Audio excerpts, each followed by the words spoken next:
आपण जानती कि कहीं 9 दिन ही होता है घोषयात्रा, कहीं रथयात्रा को नवदिनात्मक यात्रा बोली कहुए। तेबे जानतु आषाढ़ मासर शुक्लपक्ष द्वितीय तिथि रे अनुष्ठित होता है घोषयात्रा। एही यात्रा रे चतुर्धामूर्ति रथारूढ़ होई श्रीमंदिर छाड़ी 9 दिन पर्यंत गुंडीचा मंदिर को जाइथांती।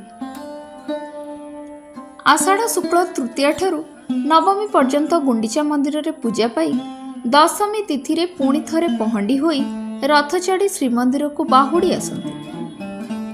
तेणु एही बाहुड़ा यात्रा को बाहुड़ा दशमी बोली मध्य कुहा जायते।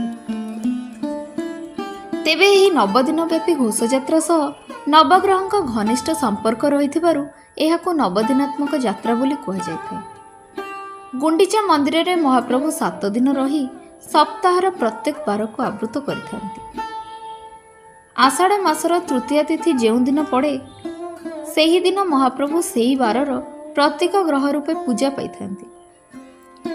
सोमवार दिन को चंद्रंक स्वरूप, मंगलवार को मंगलंक स्वरूप, बुधवार को बुधंक स्वरूप, गुरुवार दिन बृहस्पतिंक स्वरूप, शुक्रवार दिन शुक्रंक स्वरूप, शनिवार दिन शनिंक स्वरूप और रविवार दिन रविंक स्वरूप भावे पूजा पाइथांती।